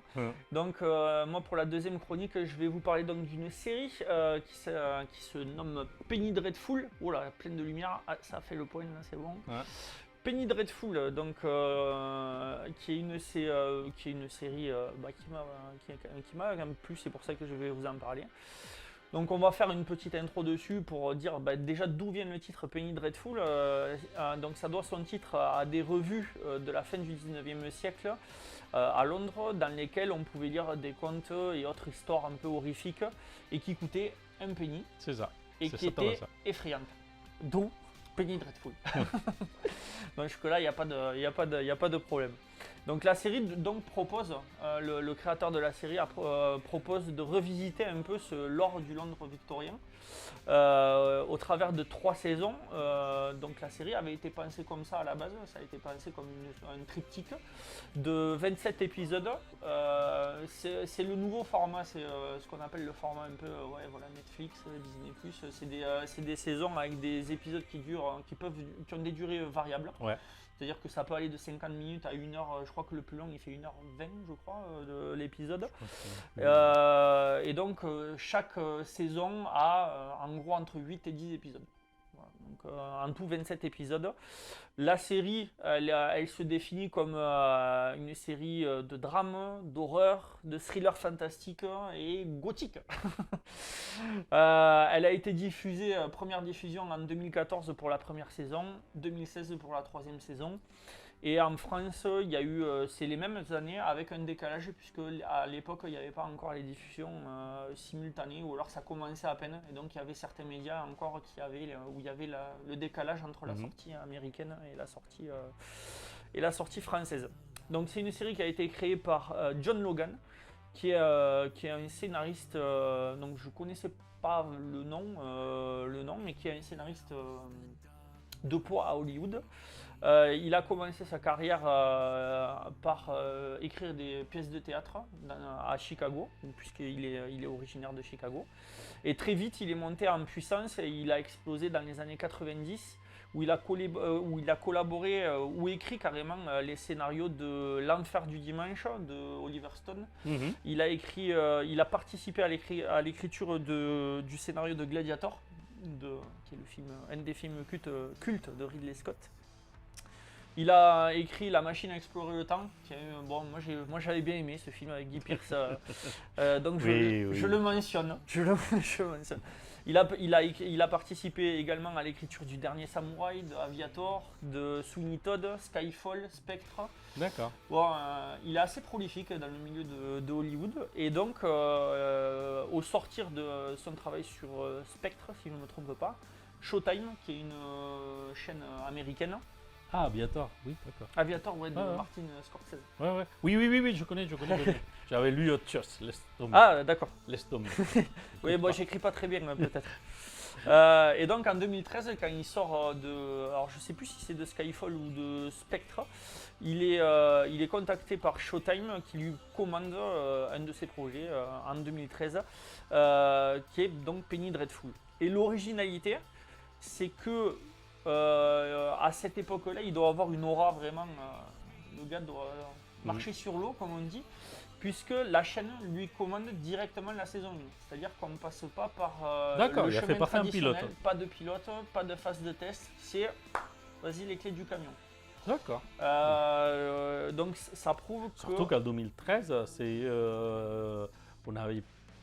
les débuts des séries au format qu'on entend maintenant. C'est le tout début et donc le Showtime a fait un pari quand même osé. Ça a commencé avant, il y avait quelques séries avant de 2013, mais ça reste un pari, que pas d'épisode pilote, rien, on dit vas-y, surtout que c'est une chaîne traditionnelle Showtime, c'est-à-dire c'est pas Netflix, c'est pas de la VOD quoi, ça a été diffusé par les canaux classiques, on va dire. Et donc c'était quand même osé et en plus pour les 3 saisons, alors je sais pas si le chiffre est exact, mais on lui a alloué un budget d'à peu près 1,2 million d'euros, ce qui est pour un... À l'époque, 2013, je pense que c'était risqué. On te donne de quoi faire. Donc manifestement, ils croyaient vraiment en ce projet, quoi. À juste titre d'ailleurs. Ah non, ils sont pas ratés, non. Et donc Showtime, pour situer un peu, ils ont produit des séries du style Shameless, qui est une série qui est encore en activité, qu'on peut voir sur Netflix ou sur Amazon Prime, il me semble, maintenant. Ils ont fait des projets plus ou moins connus, dont City on Hill avec Kevin Bacon. Ils ont fait Your Honor avec Bryan Cranston. Donc perso, je les ai pas vus, mais Your Honor avec Bryan Cranston, j'irai voir quand même à quoi ça ressemble. Ils ont diffusé, ça a été les diffuseurs originaux de The Borgias, de Brotherhood, de Californication, de Dexter, de Homeland. Bon, Ouais. ils connaissent le métier. Ouais. Bon, Ils connaissent ça le reste métier. des chaînes. Ça reste des chaînes. Bon, en tout cas, ce qui est louable, c'est qu'on a une histoire qui a un début et qui a une fin. Donc là, on n'est pas sur une série qui s'étend et qui s'arrête parce qu'elle a plus de de spectateurs et du coup les fans n'ont pas de fin, rien. Non, là on a une histoire qui est bouclée et qui est bien. Donc je vais pas spoiler, j'étais parti pour vous parler de la saison 2 et 3, mais je vais juste parler du pitch de la saison 1 pour donner envie de regarder et que vous ayez la curiosité d'aller voir par vous-même, hein, parce que si on vous en parle, c'est qu'on a envie que vous le voyez vous-même. Donc nous suivons les aventures de 3 personnages principaux, hein, qui évoluent dans un Londres fantastique de l'époque victorienne, donc fin du 19e siècle. Assez fantasmé, hein, d'ailleurs. Assez fantasmé, oui, mais bon, voilà. Oui, non, mais c'était une très- représentation assez digne sur certains points. Oui, C'était moins fantasmé que des Oui, autres, c'est ça. qui tout c'était ça- joli, il- propre, etc. il y a certains coins, ça fait un Mais peu je pense bébé qu'il est aussi, quand même. fantasmé d'une façon voulue, pas comme Voilà, les autres. c'est ça. C'est parce que l'imaginaire qui est présent, bon, je te laisse continuer Ouais, parce que. non, mais vas-y. Hein. Non, en plus c'est très très bien reconstitué. Ils n'ont pas fait des décors. Quand on suit, c'est des décors qui ont été construits. Après, il y a un peu de CGI forcément quand il y a les vues du dessus et tout ça, parce que voilà, il le faut. Mais il y a un travail sur cette série qui est incroyable de reconstitution de rues. Voilà, c'est vraiment. C'est magique. Donc on suit les aventures de Sir Malcolm Murray qui a vu sa fille se faire enlever par des créatures démoniaques et qui est donc conscient qu'un monde parallèle et occulte existe. Il décide donc de s'entourer de personnes aux capacités particulières afin de lutter efficacement contre ces forces du mal, hein, et de récupérer si possible sa fille. Des circonstances particulières le mettent sur le chemin de Vanessa Ives, qui est une cartomancienne au pouvoir puissant et qui est très sensible justement à ce monde occulte, voire trop sensible à ce monde occulte. On y rencontre aussi Ethan Chandler, qui est un Américain qui tire avec autant d'adresse que Billy the Kid et autant de vitesse, et donc qui est le mercenaire idéal. Il est bagarreur et il a pas froid aux yeux, quoi, pour aller se frotter à cet univers ultra violent. Donc la particularité de cette série est qu'on rencontre des personnages cultes de la littérature fantastique de cette époque-là. Donc on va découvrir le Dr Frankenstein et sa créature, on va croiser le Dr Jekyll, on va croiser Van Helsing, on va croiser Mina d'ailleurs qui qui est un personnage du livre de Dracula et qui est la fille de Sir Malcolm, celle qu'on recherche donc. On va croiser Dorian Gray aussi, qui est un personnage vraiment digne d'être un ingénieur. Voilà, mais qui est un enfoiré qui a la classe. Ouais. Donc chaque personnage sera soit adjuvant, soit antagoniste. Ils vont soit aider, soit pas aider. Il y a des sacrés. Des Ou les deux. mix parce que. Ou les deux, ouais. ouais, parce que là Il y a des encore, personnages qui ne sont pas forcément ni blancs ni noirs, C'est ça. ce sont des. il n'y a pas de C'est bien. propre intérêt. Voilà. Il y a un mal, il y a le mal, mais les personnages qui sont censés représenter le bien ne sont pas forcément bien, en fait. Non. C'est toujours pareil, on est dans ce qu'on aime avec Jom, c'est-à-dire qu'on est dans des zones un peu grises. Il n'y a pas de chevalier blanc qui arrive sur son cheval blanc étincelant, c'est pas du tout ça. Et donc la recherche de la fille de Sir Malcolm ne va pas se faire sans casse puisque chaque personnage principal, hein, et même les personnages issus de la littérature fantastique traînent de grosses casseroles. C'est des gens qui sont cassés par la vie et qui doivent lutter contre leurs démons intérieurs en plus de lutter contre les démons extérieurs, quoi. Du coup ça rend encore plus dur leur quête. Et donc après je vous laisse découvrir le reste de l'histoire parce que c'est vraiment à voir, c'est une série qui est intéressante. Ok, c'est intéressant de tout ça parce que quand on dit cette présentation comme ça, on dirait que c'est un bric-à-brac, un poutou, on prend toutes les histoires, on les fout. Ah non, c'est pas un bric-à-brac, justement. C'est vraiment la façon qu'ils sont imbriqués, oui, tous les personnages. J'en sont parle vraiment un peu après. Mais ouais, c'est très très bien écrit, c'est-à-dire que c'est pas fouillis du tout. C'est-à-dire que c'est très bien écrit, c'est fluide. Les personnages du docteur Frankenstein ou quoi, ils arrivent. Ça va au-delà d'un clin d'œil. Voilà, ils arrivent et c'est logique. Ouais. C'est logique dans l'histoire qu'a écrit le scénariste, quoi. Ça a du sens, ça fait sens. Et l'univers qu'il a créé est cohérent, quoi. C'est pas un truc où regardez, il y a Frankenstein, regardez là. Voilà, c'est pas des easter eggs, c'est vraiment, il y a un vrai travail d'écriture. C'est pas, voilà, pour faire un parallèle sur un film que tu n'as pas pu, comme il t'a pas plu, moi j'ai pas regardé parce que j'ai pas eu envie. Spider-Man Multiverse où là c'est forcé. Les références sont forcées, un peu comme après, dans les peut derniers. Pas comparer. Dans les derniers Star Wars aussi, où les Easter eggs et tout, c'est forcé pour faire plaisir. Là, c'est pas des Easter eggs. Là, c'est pas forcé. Non, là, c'est pas forcé. Non, mais c'est pas des Easter eggs. Voilà, c'est pas du tout ça. C'est pas dans cet état d'esprit-là, exactement. Et donc, pour donner mon avis, même si vous voyez que je l'ai bien aimé, je vais approfondir un peu mon avis. Donc pour moi, c'est une série quand même fantastique, qui est portée par des acteurs crédibles, puisque j'en ai pas parlé encore, mais c'est porté, je vais pas forcément parler sinon on va en finir demain, mais je vais parler des 3 acteurs principaux, mais il y a une mention spéciale à Eva Green, qui joue Vanessa Ive, mais qui montre un talent, notamment dans la saison 1. Oh, pas qu'elle a eu, quand même, tout. Non, mais dans la saison 1, particulièrement. Ça, c'est parti. Elle, moi, particulièrement, je sais que c'est une actrice que j'adore pour tout comment elle joue, sa façon de faire, mais dans la série complète, elle est particulièrement... Oui, non, c'est énorme. Mais dans la saison 1, je ne vais pas dire que ce n'est pas elle qui porte la série, parce que ça c'est injuste. Mais. Ouais, elle porte 70% de la série, c'est elle qui le porte sur les épaules. Quand même. Oui. Il y a un gros poids sur ses épaules. Tout mélangé avec les histoires des autres personnages qui jouent très bien.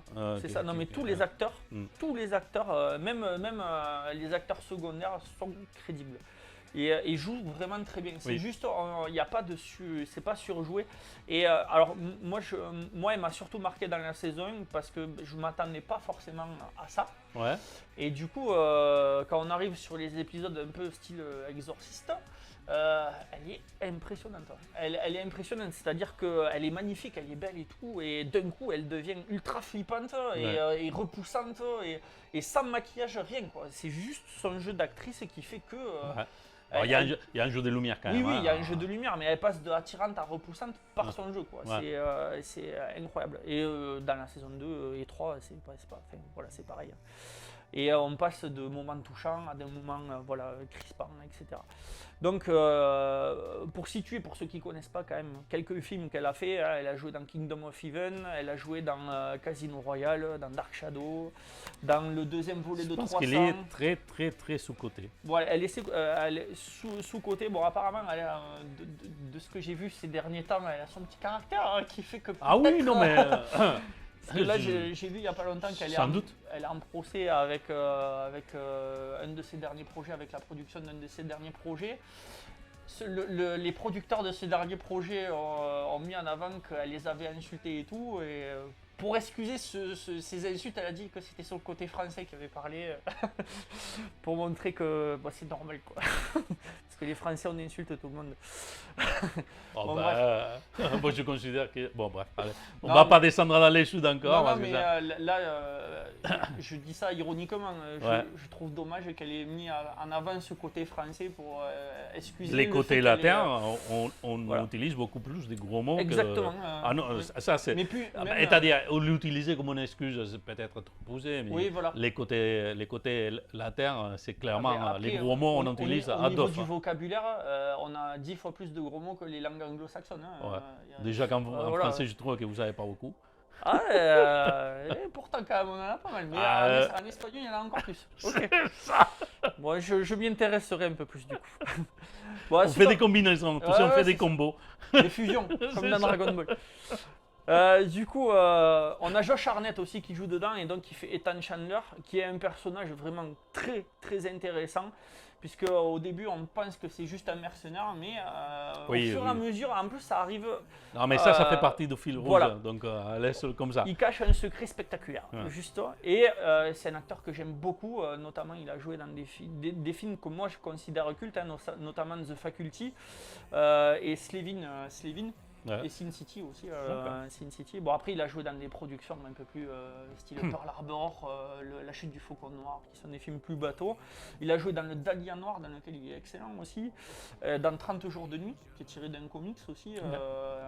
Enfin voilà, il y a une carrière qui avait démarré en trombe et là il s'est un peu calmé pour sa vie de famille, je crois. Il a mis en avant, il a mis de côté certains parce qu'il était très bankable à un moment, il aurait pu. Aucune idée, honnêtement. Mais voilà, un acteur aussi extraordinaire. Timothy Dalton aussi, qui trouve un second souffle dans cette production. Même si je trouve que c'est pas son meilleur rôle. Non, c'est pas son meilleur rôle, mais il est ultra attachant. Oui. Ben, l'ensemble de tout, bon, Voilà. j'adore la série, donc Oui. je dois mal à les critiquer, mais dans tout l'ensemble des personnages, c'est pas son celui qui meilleur est, rôle. Oui, c'est qui est le plus plat, le entre plus guillemets. classique. Ouais, Le plus classique. c'est ça. Après, c'est peut-être ça qui voue son personnage aussi, Ouais. hein, donc c'est voulu, mais je l'ai vu plus récemment dans Doom Patrol. Oui. Il sort dans la 12 saisons de Doom Patrol. Il fait un rôle assez semblant. D'accord. Assez semblant. Il y a beaucoup de distance, hein, mais il faut un rôle assez semblant, Ouais. comme un peu les pères de famille qui ramènent tous pour certaines quêtes, etc., avec des secrets hyper cachés. C'est un peu les mêmes prototypes, tu sais. Oui. Et je trouve qu'il y a plus de couleurs dans les personnages qui jouent dans Doom Patrol Oui, que là- dans Penny Là, Dreadful. il est Tout plus, en disant qu'il est quand même bon. Voilà, il est plus linéaire. C'est le rôle le plus linéaire. Ouais. Oui. Mais il le fait bien. Oui, Il oui, le, non, il mais le- il le c'est fait c'est bien. un acteur. C'est un personnage qui a quand même de la prestance. Ouais. Même si voilà, c'est pas celui qui a le plus d'aspérité, mais il a de la prestance et il a même s'il a des failles, il a cette valeur. Non, mais je trouve pas qu'il n'y a pas Voilà. des failles, hein. C'est juste que son rôle. Non, en c'est comparaison. le personnage qui a des failles. Oui, c'est qu'elles sont tellement hauts en couleur à la reste Oui, que oui. lui, il est un peu mitigé. C'est ça. Ou, qui sait, peut-être, c'est lui, autant qu'acteur, qui s'est mis plus bas pour Oui. laisser briller la reste. Pourquoi pas? Pourquoi pas? Je ne serais Ouais, pas jugé. ouais, en fait, Parce que c'est un très bon acteur, il a le rôle. Même s'il y a des films de tous les Il a le couleurs. rôle du patriarche et donc bah, il a tendance, il a tendance à faire le patriarche, c'est-à-dire il laisse faire ses enfants. Ouais, Enfin, voilà, c'est ça. c'est ses enfants qui sont mis en avant plus que lui. Et donc pour ceux qui connaissent pas Timothy Dalton, c'est un des James Bond les plus décriés. Alors qu'ils sont pas mal ces films, hein. Moi j'ai vu de la fin des années 80. Ouais. C'est voilà, les puristes de James Bond le renient totalement. Je m'en parle. Ouais, voilà, moi pas forcément. Et après, il était beaucoup abonné dans les années 70-80 à des rôles de méchants. Il jouait beaucoup de rôles de méchants, de psychopathes, etc. Bon, du coup, pour en revenir à ça, hein, c'est une série. Bon, on en a déjà parlé de tout ça. Il faut savoir quand même que la série, elle est sombre. mais elle est sombre. C'est-à-dire que si vous voulez passer un temps à rigoler, joyeux, bon, c'est pas trop là-dedans qu'il faut se lancer. Par contre, le récit, même si à chaque fin d'épisode, on se dit, putain, mais comment ils vont s'en sortir? Qu'est-ce qui va se passer? C'est une série qui tue l'espoir, quoi. Ah oui, non mais. C'est une série qui tue l'espoir. Tout en voilà. finalement réussissant. Et tout en réussissant, mais c'est là que c'est extraordinaire, c'est que les personnages sont, enfin je veux dire, n'importe qui abandonnerait. Et ce qui est impressionnant, c'est qu'ils restent, malgré leur faiblesse, malgré la dépression qui les habite et les situations difficiles qu'ils vivent. Ils restent la plupart du temps droits dans leurs bottes et ils se battent pour leur conviction en fait. Et entre eux en plus. Ils forment une famille quoi. Et les effets spéciaux sont quand même bien foutus pour une série de 2013 ans. Ils jouent beaucoup avec les sombres. Mais c'est crédible. Crédible. Il y a des visions. Voilà, la vision des vampires, tels qu'ils sont présentés dans la série, ça sort un peu du original. Oui. Mais franchement, c'est pas du renouveau, mais c'est pas du renouveau, mais c'est vraiment cohérent avec l'univers qui a été créé de ce Londres un peu poisseux où il y a du brouillard. Et donc, c'est vraiment crédible. Il y a certains, les possédés par les vampires peuvent se déplacer le jour. Alors, c'est pas comme dans Twilight quand même. Ils brillent pas le jour, donc ça va. Non, c'est pas l'ambiance Twilight du tout. Voilà, ils n'ont pas été jusque là, donc c'est bien. Les créatures sont très fortes, elles mettent en mal vraiment tout le monde.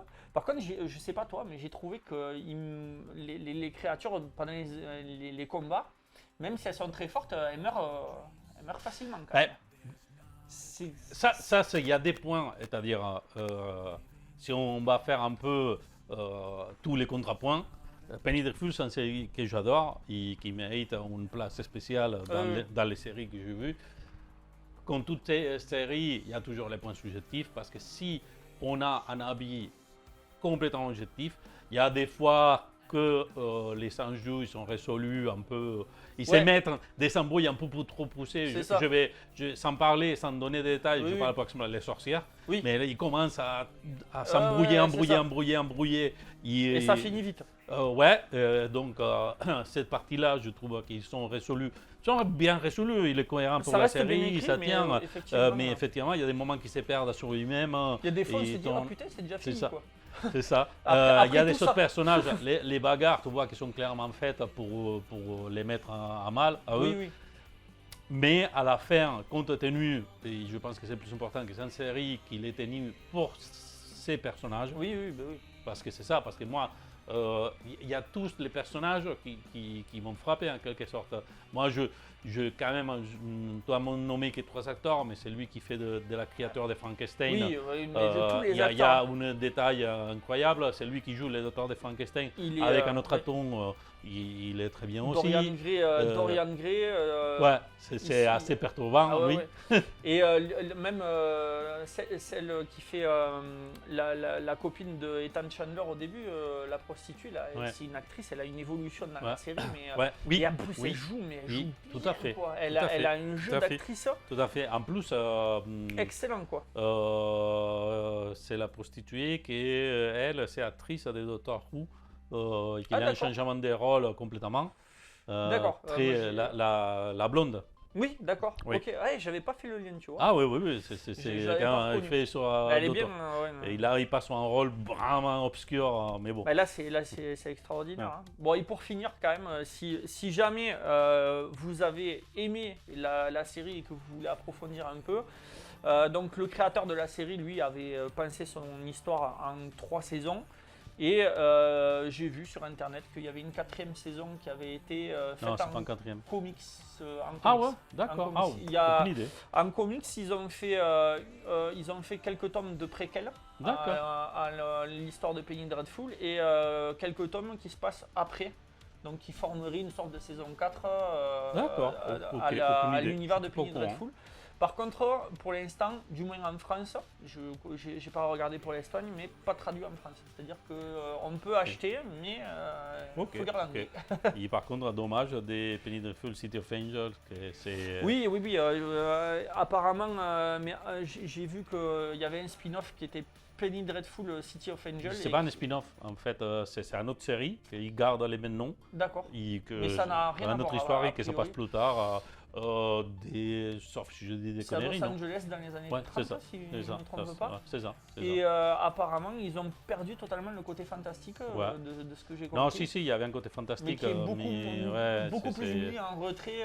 la série, il était annulée, elle a je été pense, la annulée, première ouais. saison, Elle a été etc. annulée, elle a été annulée assez rapidement puisqu'il n'y avait pas, très certainement, pourtant c'est le même auteur, hein, mais il n'y avait pas la maestria qu'il y a eu sur la série originale. Voilà. Bon, donc moi je vais continuer. Cette fois-ci, je vais parler, pour changer un peu, de revenir sur des trucs plus bio, ou des trucs des jeux d'horreur, etc. Je vais parler d'un film récent. Je vais parler The Whale, que j'ai vu il y a 12 semaines, en version originelle. Donc, pour faire un peu de contexte, c'est un film déjà. Bon, je pense que ceux qui regardent les ciné, qui aiment les ciné, ils ont déjà entendu parler. Ça passait partout. Brendan Fraser, il a gagné un Oscar. C'est le retour en grand vedette de Brendan Fraser, il très mérité. Oui. Et c'est un film qui a fait couler beaucoup d'encre dans les bons sens et que des bonnes critiques. Donc, hormis tout ça, je vais parler de mon avis et mes ressentiments par rapport à ce film. De une, bon, il faut savoir que c'est un film de Aronofsky. C'est ce genre d'auteur que tu aimes ou tu détestes. Ouais. Il y en a comme ça, c'est pas mauvais en soi, c'est parce qu'ils ont une personnalité forte. Ouais. C'est une personnalité forte, ils sont soit accrochent à ses propos, soit accrochent pas, etc. Moi, je pense que dans sa filmographie, c'est assez uniforme. Il y a les seuls films que particulièrement ça m'a pas accroché, c'est Noé. Même si Noé, c'est lui. Oui, Noé, c'est lui. Effectivement, c'est plus classique. C'est ça. C'est plus mais moi, je garde quand même. C'est un auteur que je suis depuis le début parce que j'avais déjà allé voir à Pi Foi dans les carreaux. Je ne sais pas s'il s'appelle comme ça. Hein. En France, on s'appelle tout simplement Pi. Pi. En France, c'est juste Pi. Que ça m'avait frappé, ce film, pour ces idées.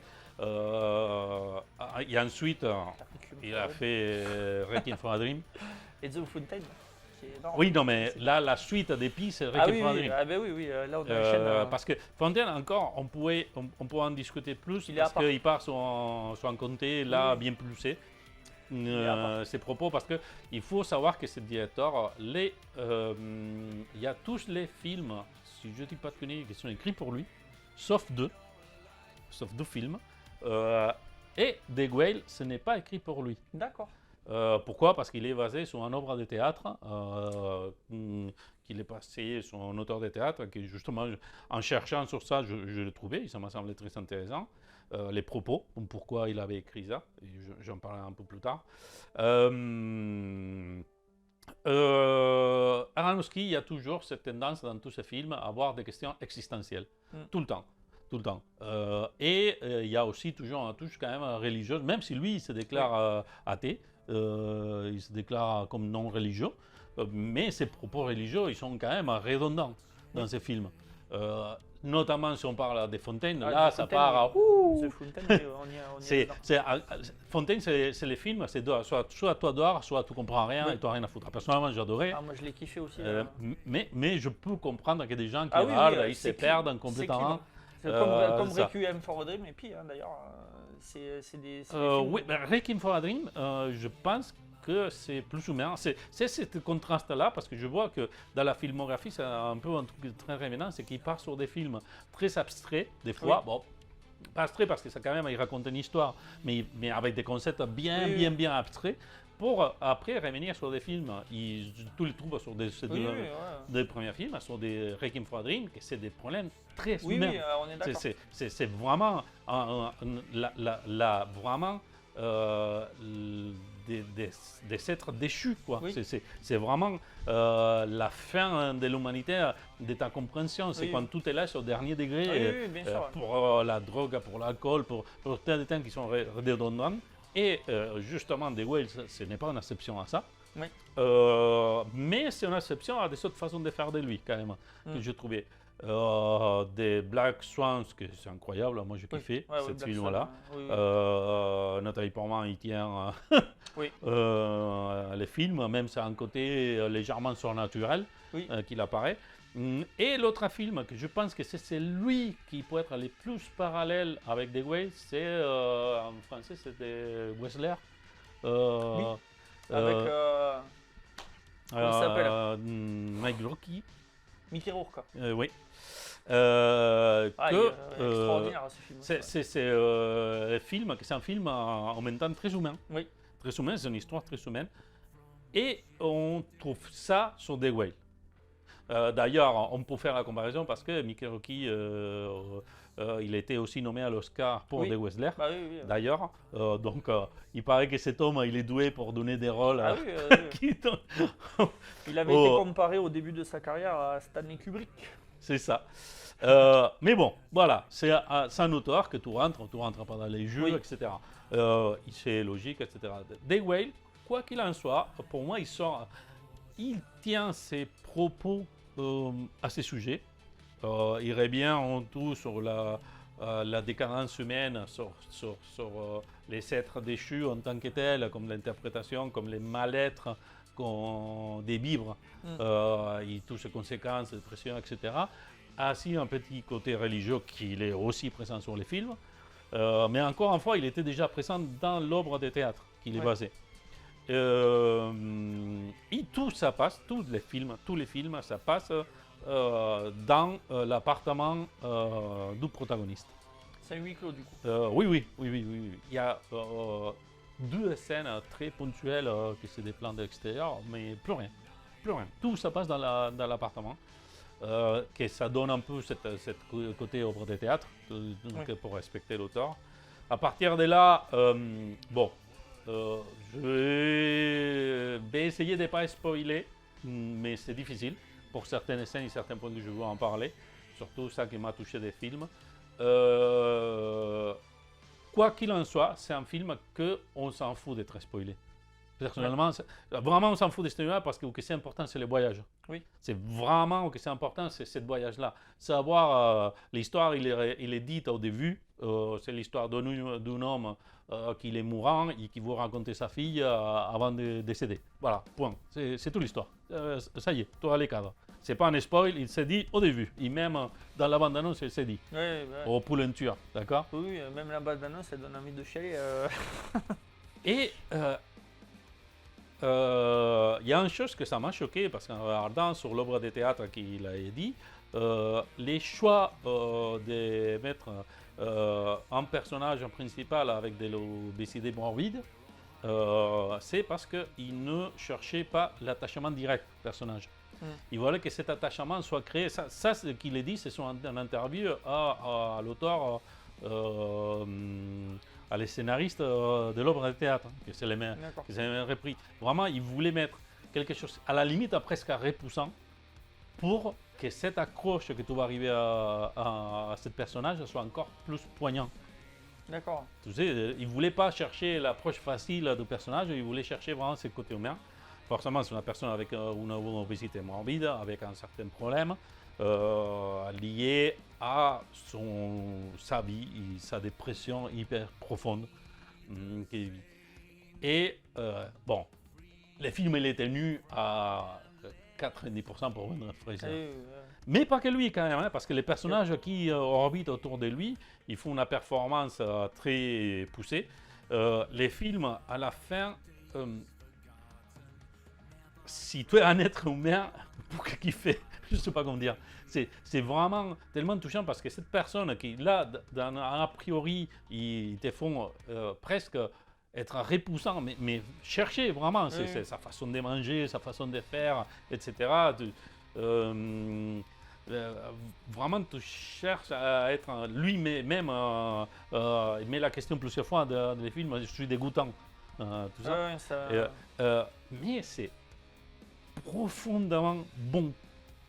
Mais profondément bon qu'il a commis plein d'erreurs dans sa vie. Ouais. Des erreurs qui ne sont pas telles, parce que c'est des erreurs, c'est des choix moraux, que je pense que tous, même en une position pareille, on aura fait les mêmes choix. Mais qui rapportent des conséquences, parce que tous nos choix, même celui qui sont gris, ils sont des conséquences. Et ça, dans ces cas-là, il y avait les points. Et toute la beauté de ce film, c'est les efforts qu'il fait pour sa fille, qui dans sa première, a priori, c'est une connasse. Non mais clairement, lui, jamais, en aucun moment, il boit la connasse. D'accord. Ben, c'est pas parce que c'est parce qu'il est un idiot, c'est pas intelligent, non. Ou il s'est trompé. C'est C'est vraiment, il cherche la beauté aux dernières limites. Oui. Et ça t'a fait encore plus touchant parce que ça t'a fait un reflet très humain de qu'est-ce que tu racontes. De cette chemin que ça peut être la dépression, cette chemin que ça peut être les deuils, parce que c'est un film qui parle beaucoup de deuil, beaucoup d'ailleurs, les approches personnelles entre personnes, comme ça fonctionne, les amitiés, l'amour, les mariages, tout ce genre de mécanismes qu'on idéalise beaucoup, ils sont idéaux, ils sont pas grand-chose à la fin. Et en rendant un film très humain, forcément, encore une fois, la prestation de Brendan Fraser, il est pour les 90% du film. C'est touchant au dernier degré, vraiment. Je pense pas avoir chialé sur les films de mémoire, mais j'étais profondément touché. C'est pas la construction du film, même s'il y a des scènes, tu es surtout tout aimant dans sa peau, en fait. Tout ça son malaise, tout ça et en plus, tu te sens mal pour lui. Tu génères une empathie, presque une sympathie de mettre dans sa peau que vraiment ça te met à un point mal à l'aise pour lui. Il y a une scène qui commence à manger compulsivement pour une raison X. Putain, tu pètes un plomb, quoi. C'est absolument dégueulasse parce que quand c'est compulsivement, c'est pouf. C'est au dernier degré, quoi. C'est jusqu'à se faire vomir. Mais tu as créé un attachement tel. Et c'est ce film qui y joue encore une fois, parce que c'est un film qui il y a beaucoup, il joue sur l'inclusivité. Il joue sur un personnage principal il est gay, homosexuel. Et moi, je l'ai trouvé vraiment un vrai pépite. Une vraie pépite qui mérite d'être regardée. Moi, rarement, je dis que je suis d'accord avec les Oscars. Cette année, il y a Everything Everywhere All at Once, que pour moi, c'est les meilleurs films en 2023. Et The Whale. Donc, cette année, exceptionnellement parlant, je suis assez d'accord avec les Oscars. Mais c'est une exception, parce que je trouve que c'est beaucoup de politique, encore une fois, d'Hollywood. Brendan Fraser, putain, déjà à l'époque, avant qu'il ait son trou d'air, c'était un acteur qui faisait des films. Il avait des films très bons et des films un peu moins bons, mais il portait tous ses films, quoi. Déjà à l'époque. Sa trajectoire, on ne va pas revenir là-dessus, mais le fait de pourquoi il était un peu mis de côté, ses traumas pour les abus sexuels, etc. Et encore pire, que c'est la pire des reconnaissances, que c'est les pires, c'est que quand tu abus ou tu fais un combinat sur les abus sexuels et que tu n'es pas cru, ça c'est les pires des situations possibles. Il y a tout le monde qui lui a tourné clairement le dos. Alors qu'à l'époque, je veux dire, il était au même niveau moi, que Bruce Willis, il était aussi bankable. Je fais l'effort, c'est ma fille aussi qui m'a mené, je fais beaucoup les discours de gagnants de l'acteur de Everything Everywhere, Oui, que c'est l'acteur qui jouait dans Indiana Jones 2, qui Oui. était l'enfant. oui, oui, oui. Et les discours, j'ai beaucoup suivi les discours que lui a fait, les discours qu'il a fait Brendan Fraser, ils sont dans touchants. Oui. C'est Les vraiment, tout est dit, Les putain oui, allez les gars, vas-y, gagnez les prix. Oui, oui, Même oui. si je m'en bats la del Oscar, même si je m'en bats les couilles, c'est pas ça qui va me faire Non, voir mais un là, film c'est- ou pas. Là, ce n'est que justice. C'est- Ces deux acteurs. C'est ça, c'est ça. C'est vraiment un film que je conseille vivement. C'est un film qui va faire voyager. C'est un film encore une fois, on peut trouver des défauts, hein. Si on cherche la critique, on va les trouver, hein. Non, mais je veux dire que des fois, il y a des gens qui partent sur ou même ma propre critique, ça peut sembler un peu dithyrambique, en train de partir dans tous les sens, comme je l'aimais. C'est un film qui Mais n'est c'est pas un film parfait, mais qui a des défauts. mais qui mais- transporte. Les moments que j'ai vécu, que je voyais sur ce film, je les conseille notamment pour ceux qui peuvent aller voir en BO sous-titré, parce que la performance de Brendan Fraser, même au doublage, c'est pas pareil. Oui, Ça non, peut c'est pas être sûr. pareil. Franchement.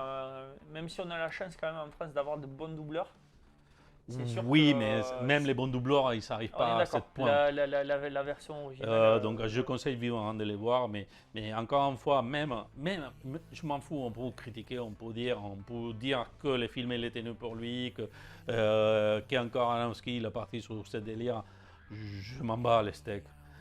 Franchement, si vous voulez passer un moment très sommaire et attachant, foncez, parce que moi j'ai kiffé, c'est hyper attachant. C'est pas un film hyper long en plus, ça fait 1h40 de mémoire, un truc comme ça, c'est pas super long. Ouais, par rapport au standard Ouais. actuel, c'est court, effectivement. Mais j'ai adoré et je vous conseille ce film. Ouais, non, mais après Aronofsky, c'est. Pour moi, c'est aussi, tout comme pour toi, c'est une valeur sûre. Voilà, moi c'est vrai que moi, j'ai pas encore vu The Well, donc il faudra soit qu'on le voit ensemble, soit que je me débrouille pour aller le voir tout seul. Mais Il y a presque plus. Hein. Ouais, bon, c'est pas grave, Non, mais en DVD. Ouais, c'est ça. Ou autrement. Ou autrement. Mais moi je sais que j'ai été vraiment très touché par The Fountain, Ouais. qui était un film qui était très clivant quand il est sorti, en plus qui a eu des gros problèmes de production.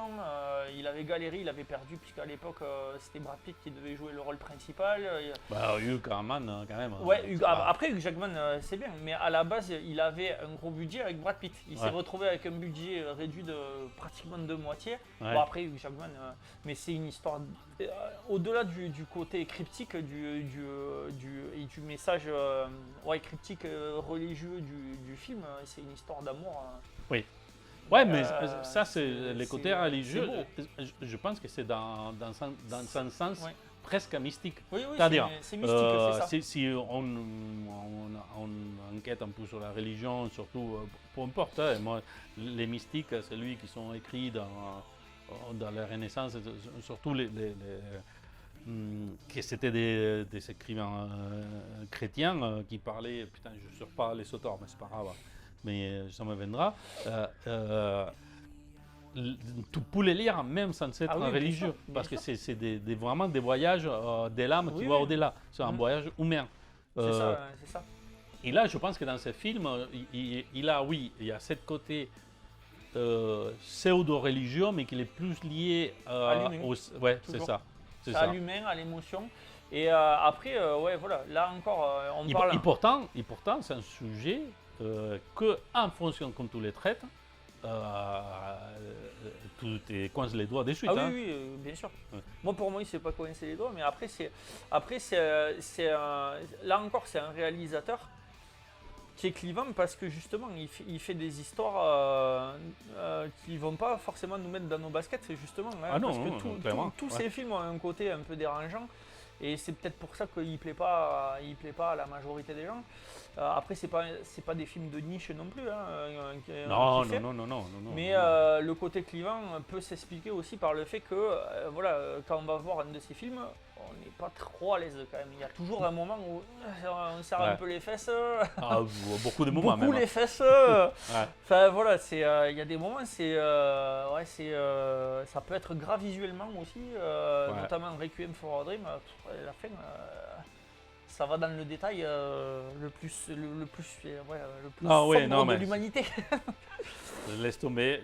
Si quelqu'un voulait voir, je Ouais, vais voilà. Et découvrir. après, allez voir sa filmographie, allez voir The Whale parce que voilà, ne serait-ce que pour Brendan Fraser qui fait un retour Et encore une fois, en fanfare. il faut regarder ça que ça nous plaît. Ça. On s'en fout Voilà, des critiques, oui. on s'en fout de ça qu'on Et voit, on s'en toujours fout de. avoir de- cette curiosité de C'est ça. découvrir des choses qui cassent de la routine. Puisque là, actuellement, on est face quand même à beaucoup d'œuvres, que ce soit des séries, des films, peut-être un peu moins dans la littérature et tout, puisqu'il y a quand même un peu plus Ouais, de latitude. même s'il y en a. Hein.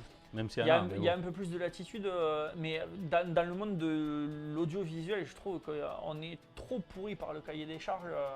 C'est les cahiers des charges qui tuent la créativité en fait. C'est-à-dire que quand on voit les derniers films de Marvel, la dernière fois que la dernière Ça, fois. c'est pas un bon exemple. Non mais pas un bon exemple, ça. honnêtement, les dernières grosses productions qui t'ont pris un peu au trip, il n'y en a pas Ah non. beaucoup quoi. Non, non. Non, si, il y a quand même, il y en a. Il y en a, juste oui, qu'il faut- mais les C'est grosses. pas ça qu'il est mis en avant pour toutes Voilà, mais les grosses cylindrées. les boîtes de production, c'est pas ça qu'ils mettent en avant. Voilà. Sauf, je trouve, bon, il y a un article qui parle aussi sur ça, je l'ai vu à l'extérieur, parce qu'il y a, mine de rien, et je pense qu'avec ça on va déjà arrêter, parce qu'on va dépasser tout. Oui, A24, c'est quand même devenu un des boîtes de production avec les films plus reconnus. Il faut penser que sur les Oscars, il a été The Whale et Everything, Oui. tous sont d'A24. ouais. Heureusement qu'il y a ce genre Et de personnes. là, j'avais lu un article sur les nouveaux riches, un peu comparant cette boîte Ouais. de production aux nouveaux riches. Tu disais qu'il y avait les boîtes des nouveaux riches qui étaient critiquées. Oui, il y a un article, je ne sais pas qui l'avait lu. C'est ça, c'est disant que c'est un nouveau produit qui sortait des sentiers battus, mais je pense que c'est C'est- un pari qu'ils ont fait, Voilà. que c'est réussi. Oui. Et puis c'est bien de sortir des sentiers battus à un moment donné, C'est ça. parce que sinon on n'aurait jamais eu voilà, des films comme Le Phare, on n'aurait jamais eu des films comme le film un peu post-apo avec Guy Pearce et c'est le nom The Rover. Je sais pas si tu l'as Oui. vu ce film. Ouais. Et, les grandes boîtes de production, elles font pas ces films, elles font plus ces films. C'est Enfin, ça. elles faisaient dans les années 80. Il y avait déjà un cahier des charges à l'époque, mais qui était Oui, il qui a laissait- toujours eu. mais qui laissait C'est place quand à la même, c'était création. toujours en commerce. Donc, Qui laissait place à la création. On le voit avec les remakes, par exemple. Tu prends, mais tu prends le Total Recall des années. c'est les mal de l'époque, mais bon. Voilà, tu prends le Total Recall des années 90 et le Total Recall des années 2010-2015. Là, il y a un monde d'écart entre les deux, quoi. Ouais. À un moment donné, c'est important d'avoir des créatifs un peu plus libres. Et sur ce, Et sur ce, voilà, bon, donc j'espère qu'il vous a plu.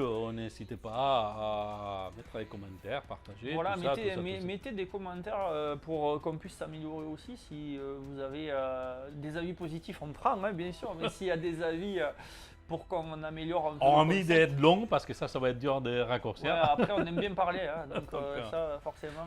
Ouais. Voilà, mais n'hésitez pas à partager. Il y a encore une fois, je te laisse la et phrase de fin. n'oubliez pas que l'abîme, faut regarder aussi. Ouais, Ciao. ciao.